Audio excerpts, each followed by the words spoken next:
¿Qué tal, compañeros? Profesor, buenas tardes. En esta ocasión voy a tratar el tema de Wittgenstein. Mi nombre es Daniel Alamillo Sepúlveda y soy estudiante de filosofía. Wittgenstein, pasando un corto periodo de estudios en un colegio austriaco, pasó para estudiar ingeniería en Berlín. En 1908 se inscribió como estudiante de investigación en la Universidad de Manchester, donde diseñó un ingenio de propulsión a chorro para la aviación.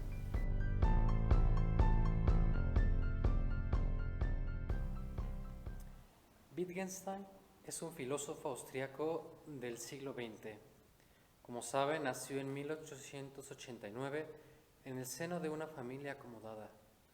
Wittgenstein, por su parte, estudió gran parte de su niñez con profesores que iban directamente a su mansión, hasta los 14 años.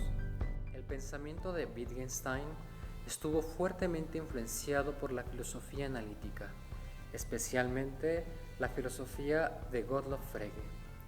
Los Principia Mathematica de Russell y Whitehead influyeron en su primer Tractatus Logico-Philosophicus.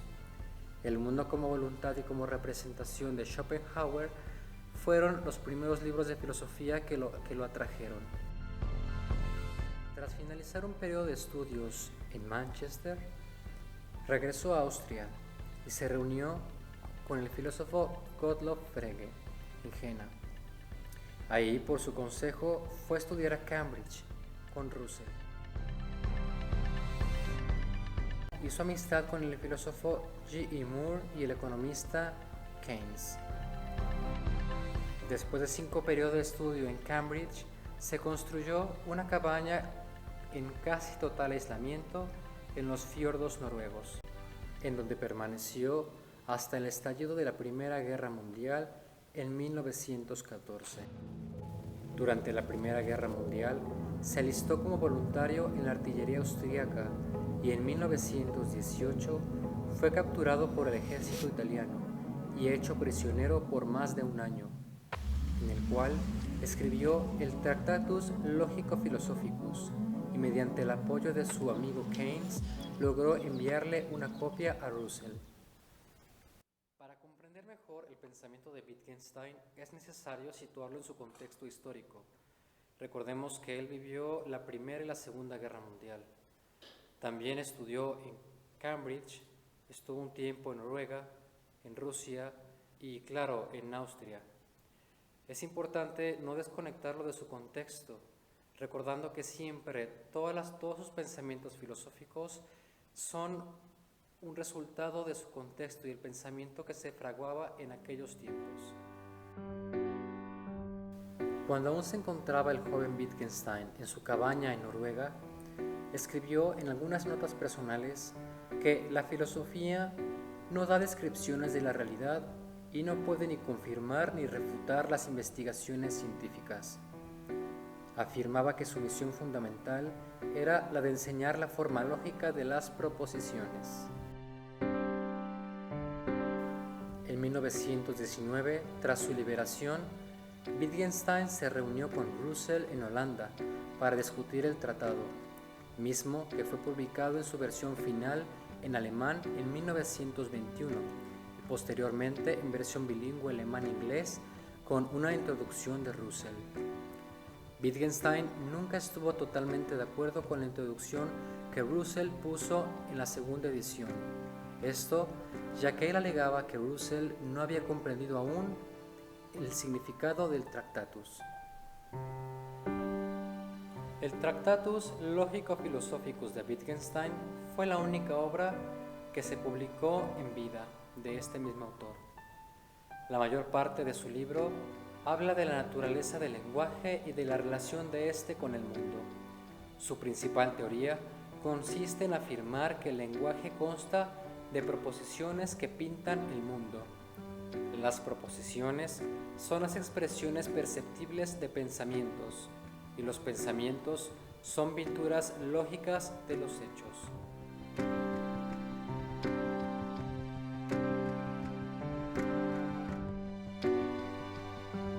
Tras regresar de la Primera Guerra Mundial, renunció a su parte de la herencia en favor de sus hermanos y estuvo ejerciendo la docencia en diversos pueblos remotos en Austria entre 1920 y 1926. Por las misivas sostenidas con Engelmann, se sabe que este periodo fue de profunda insatisfacción y frustración para él, hasta el punto de llegar a contemplar el suicidio. Pero, en 1926, dejó la docencia para trabajar como jardinero de un monasterio y posteriormente estuvo 2 años ayudándole a su hermana a diseñar la construcción de una casa en Viena. Durante este periodo es cuando conoce a Moritz Schlick, futuro fundador del Círculo de Viena, y por medio de él entra en relación con Carnap, Weizmann y Feigl, con los cuales comienza a discutir de filosofía nuevamente, periodo en el cual su pensamiento cambia al grado de ponerse él mismo algunas ideas centrales de su libro llamado Tractatus. Finalmente, en 1929 regresa a Cambridge y continúa sus estudios filosóficos en grado de doctor.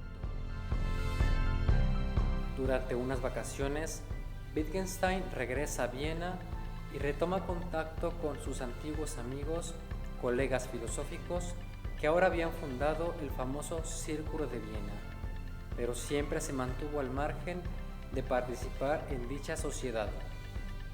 Wittgenstein estuvo de docente durante varios años en Cambridge, viajó por la Unión Soviética y estuvo una segunda vez en su cabaña en Noruega por casi un año, para volver después a la docencia en Cambridge.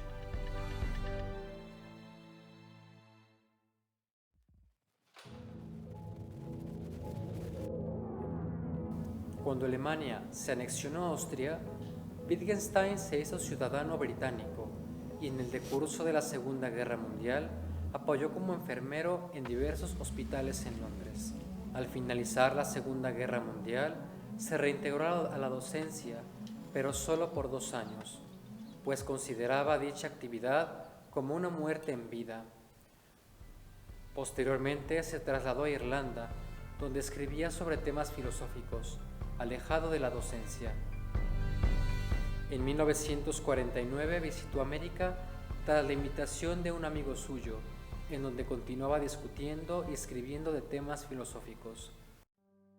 A su regreso a Inglaterra, en el otoño de ese mismo año, le diagnosticaron un cáncer incurable. Se estableció con amigos de Oxford y Cambridge, mientras continuaba sus escritos filosóficos. Wittgenstein murió el 29 de abril de 1951 en la casa de su médico en Inglaterra. En Wittgenstein se puede establecer 2 periodos del pensamiento. El primero está resumido en su obra Tractatus Logico-Philosophicus. Posteriormente, la segunda etapa comienza en su vuelta a Cambridge por segunda vez. En esta etapa se va fraguando una nueva manera de pensar que refuta ciertas tesis de su primer tratado. Su libro, que no terminó a completar, Las investigaciones filosóficas, fue editado por sus colegas en 1951. En las 2 principales obras de Wittgenstein, el Tractatus Logico-Philosophicus y las investigaciones filosóficas, se pueden apreciar claramente los 2 periodos de su pensamiento. En ambos, aún no obstante, se pueden apreciar un hilo conductor, y su idea respecto de lo que es la filosofía nunca cambiará.